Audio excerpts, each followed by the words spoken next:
Hey Most Amazing Top 10 family, I'm your host Jade Arena and welcome back to Most Amazing Top 10. South Park is one of the longest running shows in history and I don't think they've ever pulled their punches. It's crazy to think that we live in a world of outrage culture and the show goes out of its way to make fun of every single person and has managed to stay on for so long, and thank God it has. South Park is amazing and has created some of the best television in history and creates some of the best social commentary that I have ever seen. Now, since the show has been on the air for over 20 years, there has been some interesting myths that have popped up about the show, and that is why I'm bringing you today's list of top 10 scary South Park urban legends. As always, guys, I would love if all of you at home could like, comment, subscribe, and hit the little notification bell. Also, stick around until the end of the video because I'm going to be doing some more pet shoutouts that you guys love so much. Remember, if you want me to shout out your pet, you can hit me up on Instagram. And without taking any longer, let's get into this list. At number 10, we have Trey and Matt are immortal. The creators of South Park, Trey Parker and Matt Stone, are extremely talented. They have made one of the best shows of all time, along with Team America World Police, The Book of Mormon, Basketball, and a ton of other content that will be remembered long after they die. If they ever die, that is. Some people believe that the two are able to come up with so many great ideas because they've been alive for centuries. Every time they die, people think they get reborn into new bodies. That is why in the early seasons of South Park, we would see one of the main characters, Kenny, die in almost every episode. This was an inside joke between the two of them, waving their immortality in front of all of us basic mortal viewers every single time we watch the show. Now, obviously, this is untrue, but I do like the idea that there's a running joke of Kenny dying as a way for them to flaunt their superpowers. That is both petty and hilarious. And number 9 was the Matt Damon beef. I don't know if you guys have ever seen Team America World Police, but it is one of my favorite movies of all time. It's so dumb, it's over the top, it has one of the weirdest sex scenes I have ever seen in a movie, and who thinks about making a feature film using marionette puppets?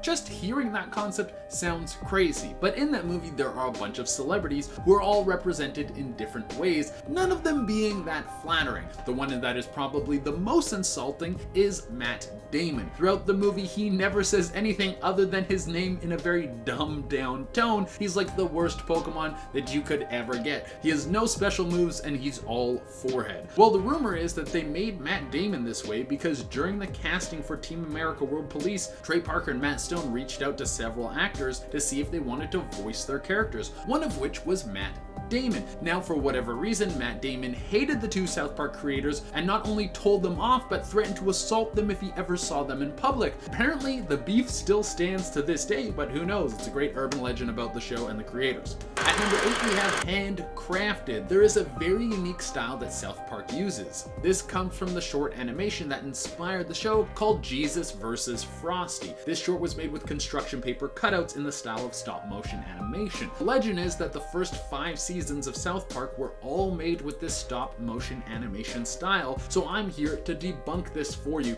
Only the first episode was made with stop motion animation style. Everything after that was just animated.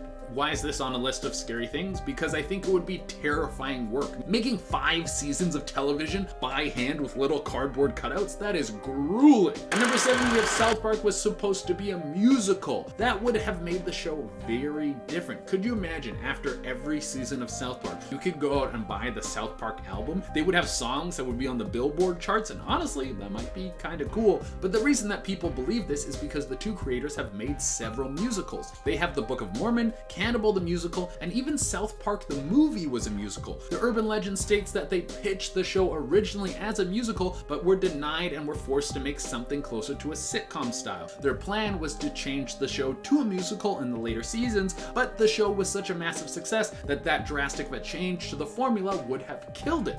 I don't think I believe this theory, but who knows? Maybe in a future season of South Park, we will see a musical from beginning to end. At number 6, we have a price on their head. There isn't anyone who South Park won't make fun of, including the Prophet Muhammad. They've had him in more than one episode. They even did an episode where they confronted the idea about how they were not allowed to show him on television. Well, apparently certain people from the Muslim community didn't really like this, and they put a price on the creators' heads. I cannot confirm the exact number, but what I was able to dig out from the internet was $250,000 a piece. Now I had to piece this information together from different sites, so who knows, this could all just be fake headlines and clickbait, but from what the urban legends say, it seems like these two are marked men. At number 5, we have the Mormon Agenda. The Book of Mormon is a hilarious play and has become a major success, constantly on tour around the world, and I have to say, it is the only musical that I have ever seen.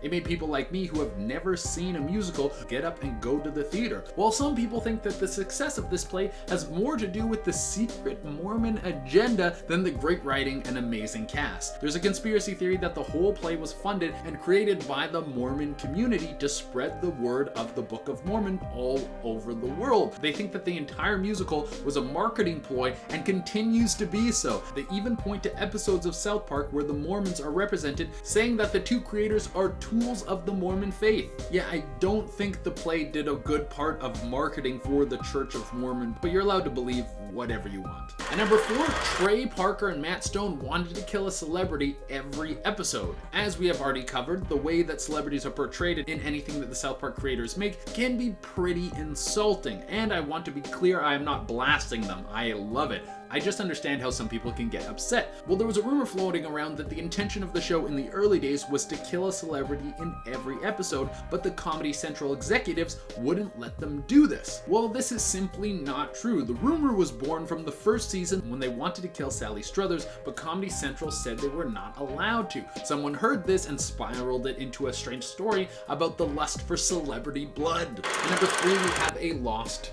friend. Kenny dying in most of the early episodes is one of the best running jokes in television history. It is so ridiculous and over the top, and it literally sets the tone of what the show is. There are no rules, no one is safe, not even the main characters. People can die and come back to life, and they will make fun of anything. Well, some people have dug into what is a running joke and think that Kenny's death is more than just a punchline. People think that either Trey or Matt or both lost a friend in their childhood, and this is their way of commemorating his memory. This is because the constant death doesn't happen to any other character. It's only to one of the members of the main crew. Now, is this true? I don't know. Probably not. And number 2, we have South Park versus Scientology. Not everyone who South Park makes fun of has taken it lying down. Some people think that you shouldn't be allowed to drag their name through the mud, even if that person is a massive corporation that is parading itself around like a church. And that someone would be the Church of Scientology. After the Trapped in the Closet episode, where Tom Cruise won't come out of Stan's closet, an episode dedicated to making fun of the strange world of Scientology, highlighting all the weird aspects of the religion, the Church of Scientology sued the South Park creators. This isn't super surprising, as the church has sued literally everyone who has ever made anything negative about them.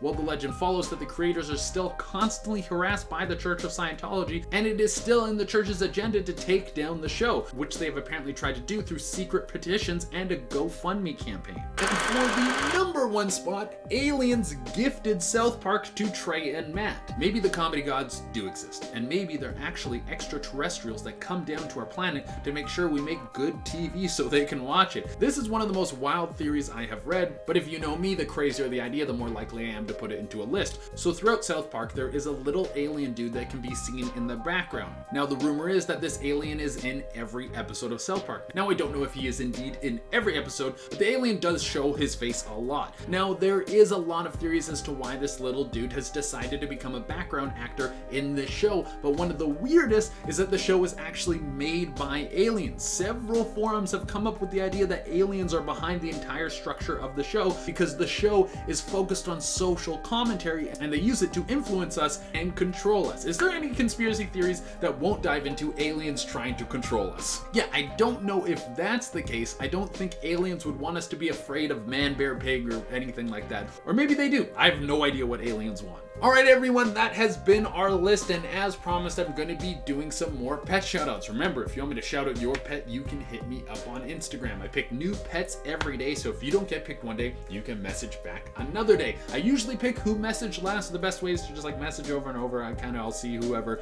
gets in there, and if it takes me a little while to get back to you, I'm very sorry. I have a lot of these to do. Without taking any longer, let's shout out some pets. First up, we have Robbie and Casey. They are super cute together and probably are having the best quarantine. God, I want a quarantine pet so bad. Next up, we have Polly, who is looking so good with her little pose, and it's clear that she is very spoiled. I can see all the toys back there. The dog is living her best life. Now, we didn't get a name for this little guy here, but this is such a nice close-up shot. Look at his little squishy face. Got that squish face going on? I love the squish face. Big fan of squish face. Then we got a nice long-haired buddy. This is one of the best haircuts I've ever seen on a dog. I'm so jealous because I want my haircut so bad. Look at how good this dog looks, even with all the hair salons closed. Then we have this boxer puppy, Luna. Look at how cute she is with that white fur. My heart is melting. And that is all we have for you guys here today. Thank you all so much for tuning in. As always, I would love it if you could like, comment, subscribe, and hit the little notification bell. Until next time, I've been your host, Shade Arena, and watch more South Park. The show's amazing.